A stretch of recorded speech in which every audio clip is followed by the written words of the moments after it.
সবাই কেমন আছো? আশা করি প্রত্যেকে ভালো আছে এবং প্রত্যেকের পড়াশোনা খুব ভালোভাবে চলছে।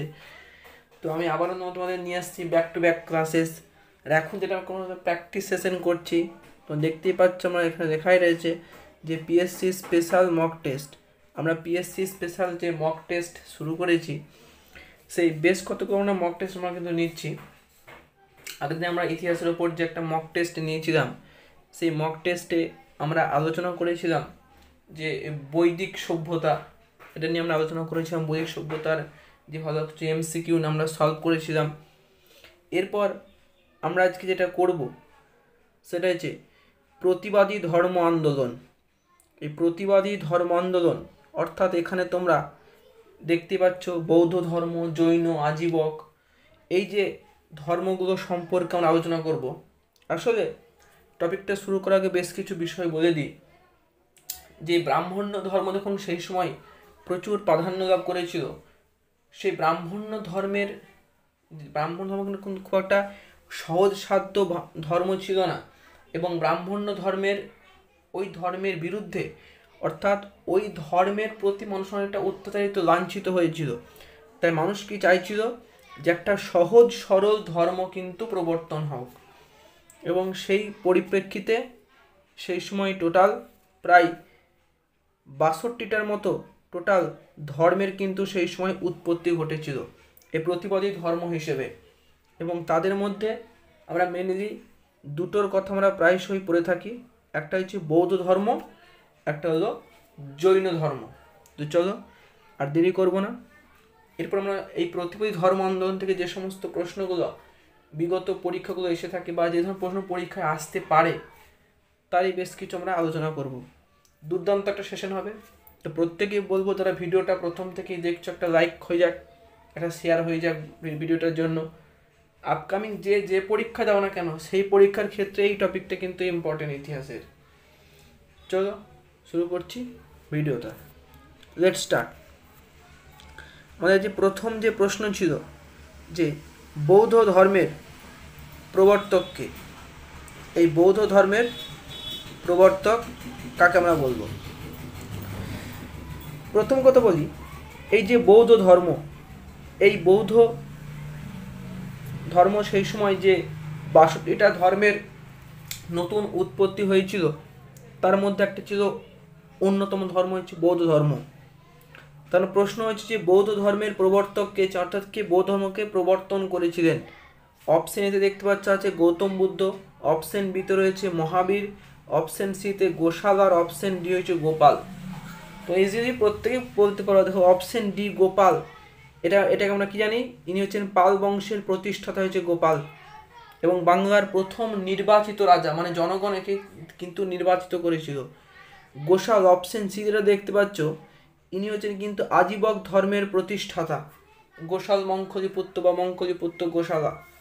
আর অপশন বি দেখতে পাচ্ছ মহাবীর, ইনি হচ্ছেন জৈন ধর্মের সর্বশেষ তীর্থঙ্কর, অর্থাৎ জৈন ধর্মের প্রতিষ্ঠাতা আমরা বলতে পারি। তা আমাদের কোয়েশ্চেন কী ছিল? কোয়েশ্চেন ছিল যে বৌদ্ধ ধর্মের প্রবর্তককে। তো অবশ্যই অপশন এ হবে এক্ষেত্রে সঠিক উত্তর। তো একের দাগের যে প্রশ্ন, তার জন্য আমরা সঠিক উত্তর করব অপশন এ, গৌতম বুদ্ধের জন্য সঠিক উত্তর। যে বৌদ্ধ ধর্মের কে প্রবর্তক ছিলেন, এক্ষেত্রে অপশন এ হলো সঠিক উত্তর। প্রত্যেক আশা করি বুঝতে পেরেছ। এরপরে এই গৌতম বুদ্ধ সম্পর্কে আর ডিটেলস কী পাবো? যে গৌতম বুদ্ধের জন্ম হয়েছিল 563 খ্রিস্টপূর্বাব্দে, তার জন্ম হয়েছিল গৌতম বুদ্ধের। গৌতম বুদ্ধ জন্ম হয়েছিল নেপালের যে কপিলাবস্তু নগরে অন্তর্গত লুম্বিনী উদ্যানে, তার জন্ম হয়েছিল। এবং এই গৌতম বুদ্ধ তিনি কিন্তু এই বৌদ্ধ ধর্মের প্রবর্তক। এই গৌতম সম্পর্কে আর ডিটেলস বলছে, এখানে আরও বেশ কিছু কোয়েশ্চেন রয়েছে, তো সেখানে আমরা আলোচনা করব। চলো নেক্সট কোয়েশ্চেন দিকে আমরা যাই। নেক্সট কোয়েশ্চেন বলছে মহাবীর কত খ্রিস্টাব্দে জন্মগ্রহণ করেন? আমরা আগের একটা কোয়েশ্চেন দেখলাম যে মহাবীরকে, যে মহাবীর হচ্ছেন যে জৈন ধর্ম, ওই জৈন ধর্মের সর্বশেষ তীর্থঙ্কর, মানে ইনি হচ্ছেন 24তম তীর্থঙ্কর হচ্ছেন এই মহাবীর। জৈন ধর্মে আমরা টোটাল 24 জন তীর্থঙ্করের নাম পেয়ে থাকি, একদম প্রথম থেকে শুরু করে 24 জন রয়েছেন পরপর। এই তীর্থঙ্কর মানে হয়েছে যিনি মেনলি মানুষকে পথ দেখান, অর্থাৎ তীর্থস্বরূপ সাগর যিনি তরণ বা পার করেন তিনি হচ্ছেন তীর্থঙ্কর, অর্থাৎ ইংলিশে বলতে হয় ফোল্ড মেকার। একদম।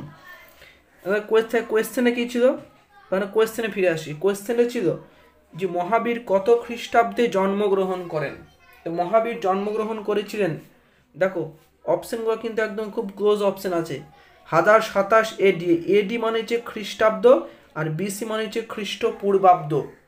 1027 এডি অপশন 540 বিসি, অপশন সি বলছে 540 এডি, এর নাম তো কোনো মতেই হতে পারে না। দেখো অপশন সি ডি এমনিতেই বাদ, এও বাদ। এই অপশন যে 1027 যে সুলতান মাহমুদের সঙ্গে যুক্ত সালটা। তো মহাবীর কত খ্রিস্টাব্দে জন্মগ্রহণ করেন, এটা 2 দাগের জন্য সঠিক উত্তর হবে অপশন বি। অপশন বি হচ্ছে সঠিক উত্তর। তো মহাবীর কোথায় জন্মগ্রহণ করেছিলেন? বৈশালীর কুন্দপুর গ্রাম। মানে বৈশালী সেই সময় ছিল যে 16টা মহাজনপদ, সেই 16টা মহাজনপদের মধ্যে একটা মহাজনপদ ছিল বৈশালী। সেখানে কুন্দগ্রাম বা কুন্দপুর বলে গ্রাম ছিল, সেইখানে মহাবীর জন্মগ্রহণ করেছিলেন। তো 2 দাগের জন্য সঠিক উত্তর হবে অপশন বি হচ্ছে ক্ষেত্রে সঠিক উত্তর। নেক্সট কোয়েশ্চেন যাবো আমরা, কোয়েশ্চেন নম্বর 3 বলছে জৈন ধর্মের 23তম তীর্থঙ্কর কে ছিলেন? দেখো আপনাকে অপশন দিয়েছে, অপশন এ হচ্ছে Mahavir, option B Parshvanath, option C Rishabhanath আর অপশন ডি হচ্ছে মল্লিনাথ। চলো আমরা তীর্থঙ্কর সম্পর্কে ডিটেলস দেখে নিই। এই যে আমরা আগেই বললাম যে 1 থেকে শুরু করে টোটাল 24 জন তীর্থঙ্করের নাম আমরা কিন্তু এই জৈন ধর্মের ক্ষেত্রে পেয়ে থাকি। তাহলে যিনি প্রথম তীর্থঙ্কর তিনি হচ্ছেন এই যে অপশন সি দেখছেন ঋষভনাথ, ইনি হচ্ছেন প্রথম তীর্থঙ্কর, মানে 1 নম্বর তীর্থঙ্কর হচ্ছেন ইনি। মল্লিনাথ আমি এখানে লিখেছি, ইনি হচ্ছেন 19তম তীর্থঙ্কর এই মল্লিনাথ। পার্শ্ব হচ্ছে 23তম তীর্থঙ্কর, আর মহাবীর তো একটু আগে বললাম 24তম তীর্থঙ্কর। তাহলে কোয়েশ্চেন নম্বর 3-এর জন্য আমরা সঠিক উত্তর করব অপশন বি কে আমরা সঠিক উত্তর করব পার্শ্বনাথ বা পরেশনাথ।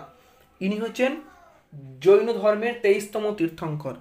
এর সম্পর্কে ডিটেলস কি জানবো যে ইনার সময়কালে কিন্তু জৈন ধর্মের কিন্তু বিকাশ লাভ কিন্তু শুরু হয়েছিল এই পার্শ্বনাথের সময়কালে। একেও কিন্তু জৈন ধর্মের একজন প্রবর্তক হিসেবে ধরা হয়ে থাকে। বাট পরবর্তীতে যার সময় প্রচণ্ড বিকাশ হয়েছিল তিনি হচ্ছেন মহাবীর। ঠিক আছে, তাই 3 দাগের জন্য আমরা অপশন বি কে করব সঠিক উত্তর। আশা করি প্রত্যেকেই বুঝতে পেরেছ। চলো নেক্সট কোয়েশ্চেন।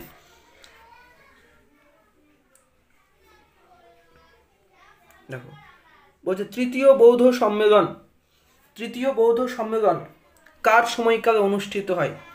আমরা জানি যে গৌতম বুদ্ধের মৃত্যু হয়েছিল 483 খ্রিস্টপূর্বাব্দে।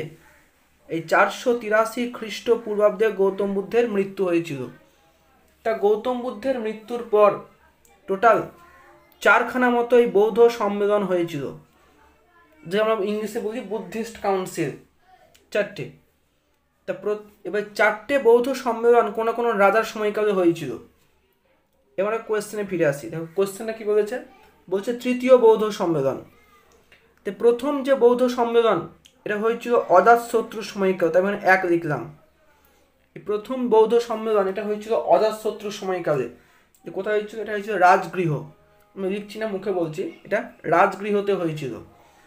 দ্বিতীয় বৌদ্ধ সম্মেলন এটা কালাশকের সময়কালে হয়েছিল, এটা হয়েছিল বৈশালীতে। বৈশাখ মানে 383 খ্রিস্টপূর্বাব্দ, তার ঠিক 100 বছর পর। আর এই যে কনিষ্ক নামটা দেখতে পাচ্ছ, এর সময়কালে হয়েছিল চতুর্থ বৌদ্ধ সম্মেলন, মানে সালটা হচ্ছে 78 খ্রিস্টাব্দ। ওই যে 78 খ্রিস্টাব্দ এটাকে আমরা বলি শকাব্দ বলে থাকি। এবং এটা হয়েছিল কাশ্মীরে, কেউ বলে জলন্ধরে, কুন্দল, বন বিহার, বিভিন্ন নাম থাকে। এবারে কোয়েশ্চেনটা কি ছিল যে তৃতীয় বৌদ্ধ সম্মেলন কোথায় হয়েছিল, মানে কার সময়কালে হয়েছিল? তৃতীয়, থার্ডটা হয়েছিল অশোকের সময়কালে, মানে অপশন ডি হবে এটার জন্য সঠিক উত্তর। ওই 250 খ্রিস্টপূর্বাব্দ নাগাদ বা 251 খ্রিস্টপূর্ব নাগাদ এই তৃতীয় বৌদ্ধ সম্মেলন হয়েছিল। এটা হয়েছিল কোথায়? পাটলিপুত্র নগর, এখানে হয়েছিল তৃতীয় বৌদ্ধ সম্মেলন। আশা করি প্রত্যেকে বুঝতে পেরেছ। নেক্সট কোয়েশ্চেন, বুদ্ধচরিত বিখ্যাত একটা গ্রন্থ, এটা একদম ভিভিআই কোয়েশ্চেন। এমন কোনো কোশ্চেন যে পড়ে না, তারা এসএসসিকে টার্গেট করে, মানে staff selection commission, SSC, MTS, সিজিএসএল, GD constable, CGL, এই ধরনের যারা পরীক্ষাগুলো দেয় তারা কিন্তু এই বুকস অ্যান্ড অথর্স কিন্তু ভেরি ভেরি ভাইটাল একটা টপিক। আমি একটা ক্লাস, আমরা ডেডিকেট স্ট্র্যাটেজিকের ক্লাস করেও দিয়েছি, চ্যানেলে আছে, পেয়ে যাবা। চলো 5 থেকে কোশ্চেন হচ্ছে বুদ্ধচরিত এই গ্রন্থের রচয়িতাকে। চলো অপশনটা দেখে নিই কী কী আছে। প্রথম অপশন বলছে নাগসেন। তো নাগসেনের লেখা গ্রন্থ কী হবে? ওই যে মিলিন্দ পনহ বা মিলিন্দ পঞ্চহ, এর হচ্ছে নাগসেনের লেখা বই। কলহন, এই কলহনের লেখা বই হচ্ছে রাজতরঙ্গিনী, যেখান থেকে আমরা কাশ্মীর রাজ্যের ইতিহাসকে আমরা জানতে পারি। এই কলহন এই রাজতরঙ্গিনী গ্রন্থটাকে লিখেছিল 1149 থেকে 1150 সালের মধ্যে এই বইটাকে লেখা হয়েছিল, কলহনের রাজতরঙ্গিনী। নেক্সট হচ্ছে তুলসীদাস, এর সময়কার লেখা বই হচ্ছে রামচরিতমানস, এটা হচ্ছে তার লেখা বই। পরে একটা লিস্ট আমি অ্যাড করেছি, সামনে লিস্টটা একটা দেখে নেবো। এই লিস্ট আমি অ্যাড করে দিয়েছি, একটা ছোট্ট একটা লিস্ট আছে। তাহলে এই যে কোশ্চেন নম্বর 5 বলছে বুদ্ধচরিত গ্রন্থের রচয়িতাকে, এক্ষেত্রে আমরা অপশন বিকে করবো সঠিক উত্তর, মানে অপশন বি হবে এটার জন্য সঠিক উত্তর, অশ্ব ঘোষ। ইনি কিন্তু একজন বৌদ্ধ দার্শনিক ছিলেন, এই অশ্ব ঘোষ। অর্থাৎ বুঝতে পারছো যে বুদ্ধ চরিত্র থেকে আমরা কিন্তু গৌতম বুদ্ধ সম্পর্কে অনেক তথ্য জানতে পারবো। তাছাড়া অশ্ব ঘোষ চালকে আরও বেশ কিছু গ্রন্থের নাম আমরা পাই, যেটাকে লিখতে চাও তো লিখে নাও, যেমন বৈপুল সূত্র, সুন্দর আনন্দ, তাই তো এইগুলো রয়েছে। নেক্সট কোয়েশ্চেন, কোয়েশ্চেন নম্বর 6 হচ্ছে বুদ্ধদেবের গৃহত্যাগকে কি বলা হয়? এই বৌদ্ধ ধর্মের ক্ষেত্রে আমরা বেশ কিছু ঘটনা উল্লেখ আমরা কিন্তু এখানে পেয়ে থাকি। যেমন গৌতম বুদ্ধের যে ওই যে মানে দেহত্যাগ, মানে তার যে মৃত্যু হয়ে যাওয়া, সেটাকে আমরা বলি মহাপরিনির্বাণ। দেখা যায় প্রথম যেটা অপশন আছে এটা হচ্ছে মহাপরিনির্বাণ। আমাদের কোয়েশ্চেন কী ছিল? তার গৃহত্যাগ, মানে ঘর থেকে যে বেরিয়ে যাওয়া, এটাকে বৌদ্ধ ধর্মে কি বলা হয়? এটাকে বলা হয় মহাভিনিষ্ক্রমণ। যদি একটু স্পেলিংটা একটু হয়তো ভুল পেতে পারো, একটু টাইপিংয়ে মিস্টেক হয়েছিল, মানে অপশন বি হচ্ছে এটার জন্য সঠিক উত্তর। মানে গৌতম বুদ্ধের যে গৃহত্যাগ, এটাকে আমরা বলবো মহাভিনিষ্ক্রমণ। আশা করি প্রত্যেকে বুঝতে পেরেছ। এই গৌতম বুদ্ধের যেটা জন্মটা আমি দেখে নেব, যে গৌতম বুদ্ধের জন্ম হয়েছিল 563 খ্রিস্টপূর্বাব্দে। 563 খ্রিস্টপূর্বাব্দে গৌতম বুদ্ধের জন্ম হয়েছিল। কোথায় হয়েছিল আমি আগেই তো বলিয়ে দিয়েছি। নেক্সট কোয়েশ্চেন চল, 7 নম্বর প্রশ্ন বলছে গৌতম বুদ্ধ কোথায় বোধিজ্ঞান লাভ করেন? এই বোধিজ্ঞান লাভ মানে কোথায় তিনি বুদ্ধত্ব লাভ করেছিলেন? দেখো 4টে অপশন দিয়েছে। প্রথম অপশনটা তো আমরা অপশন আলোচনা করি, সারনাথ।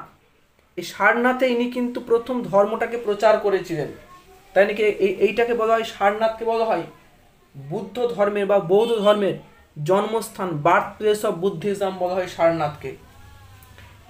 এই বোধি বৃক্ষ, এই গাছের তলায় কিন্তু গৌতম বুদ্ধ ওই বোধিজ্ঞান লাভ করেছিল।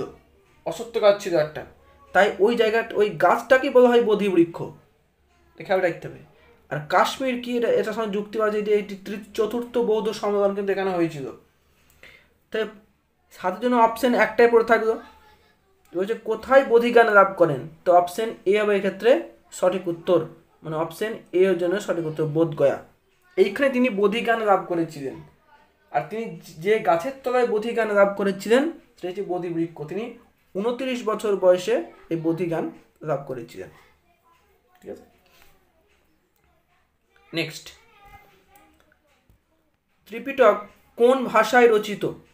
এই ত্রিপিটক এই বৌদ্ধ ধর্মের একটা বিখ্যাত গ্রন্থ, নাম হচ্ছে ত্রিপিটক, যেমন থেকে বৌদ্ধ ধর্ম সর্বোপরি গৌতম বুদ্ধ সম্পর্কে অনেক তথ্য জানতে পারা যায় ত্রিপিটক গ্রন্থ থেকে। এখন প্রশ্ন হচ্ছে ত্রিপিটক গ্রন্থ কোন ভাষায় লেখা? এই গ্রন্থটা লেখা হয়েছে, ত্রিপিটক গ্রন্থটা পালি ভাষায় লেখা, মানে অপশন বি হচ্ছে এটার জন্য সঠিক উত্তর। এই যে প্রাকৃত ভাষায় যে দেখতে পাচ্ছ, এই প্রাকৃত ভাষায় লেখা হচ্ছে জৈন গ্রন্থ, যেটা দ্বাদশ সংঘ, এইটা হচ্ছে প্রাকৃত ভাষায় লেখা। তো 8-এর জন্য অপশন বি হচ্ছে সঠিক উত্তর। প্রত্যেক আশা করি ক্লিয়ার হয়ে গিয়েছে। চলো নেক্সট কোয়েশ্চেন, বলছি ভদ্রবাহু কোন ধর্মের সঙ্গে যুক্ত? এই যে ভদ্রবাহু, ইনি কিন্তু হচ্ছেন একজন দার্শনিক। কি দার্শনিক? জৈন দার্শনিকের মধ্যে তিনি কিন্তু পড়েন এই ভদ্রবাহু। অপশন বি হচ্ছে এটার জন্য সঠিক উত্তর। তো যে বৌদ্ধ আমাদের দার্শনিক কথা বলি, তো সেক্ষেত্রে আমরা কিন্তু আমরা অশ্বঘোষ নাম আমরা বলতে পারি, অশ্বঘোষ। নেক্সট কোয়েশ্চেন, এটা আজকে আমাদের লাস্ট প্রশ্ন। আর্য সত্য কে প্রবর্তন করেন? এই আর্য সত্য যে ঘটনাটা, এটা কিন্তু বৌদ্ধ ধর্মের সঙ্গে একটা যুক্ত ঘটনা। মানে গৌতম বুদ্ধ তিনি দেখছে মানুষের জীবনে অনেক দুঃখ কষ্ট রয়েছে, তাই মানুষের জীবন থেকে দুঃখ কষ্টকে দূর করার জন্য তিনি মোট 4টের পথের নির্দেশ তিনি দিয়েছিলেন। এই 4টে পথকে একসঙ্গে বলা হয় আর্য সত্য। আর এরকম 4টে কথা জৈন ধর্মে পাওয়া, যাকে চতুর্জাম বলো, তাই তো? গৌতম বুদ্ধের যে 4টে নীতি, সেখানে কি বলা হয়েছিল? যে প্রথম নীতি কি ছিল? প্রথম নীতি ছিল যে জগৎ দুঃখময়। 2 নম্বর নীতি কি? দুঃখের কারণ আছে। 3 নম্বর, দুঃখের নিবৃত্তির পথও আছে। আর 4 নম্বর যে পথ, এই দুঃখের নিবৃত্তি সম্ভব। এই ছিল 4টে পথ। এই 4টে পথকে আমরা একসঙ্গে বলবো আর্য সত্য। তো যেটা আমরা বৌদ্ধ ধর্ম সম্পর্কে কথাটা বলছি, তবে অবশ্যই আর্য সত্য কে প্রবর্তন করবেন বুঝতে পারছো। অপশন বি হচ্ছে এটা সঠিক উত্তর, গৌতম বুদ্ধ। মহাবীর, এই নামটা আর নিশ্চয়ই বলতে হবে, আমরা প্রত্যেকেই বুঝতে পারছো।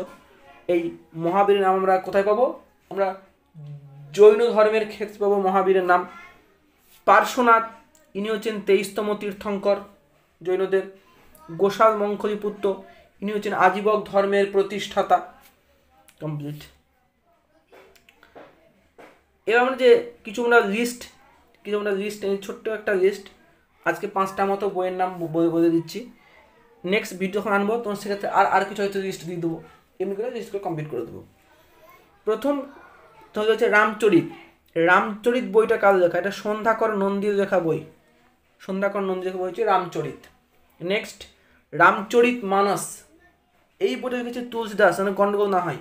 রামচরিত বললে কিন্তু হবে সন্ধ্যাকর নন্দী, আর রামচরিত মানস বললে হবে কিন্তু তুলসীদাস, মানে খেয়াল থাকে, কারণ দুটো নাম কিন্তু অনেকটা কাছাকাছি নাম, তাই কিন্তু ভুল হওয়ার চান্স খুব বেশি রয়েছে। রাজতরঙ্গিনী, এটা কলহনের লেখা বই। বিক্রমাঙ্ক দেবচরিত, এই বইটা লিখেছে বিলহন। রাজতরঙ্গিনী কলহন, বিক্রমাঙ্ক দেবচরিত বিলহন। হর্ষচরিত, এটা বাণভট্টের লেখা বই।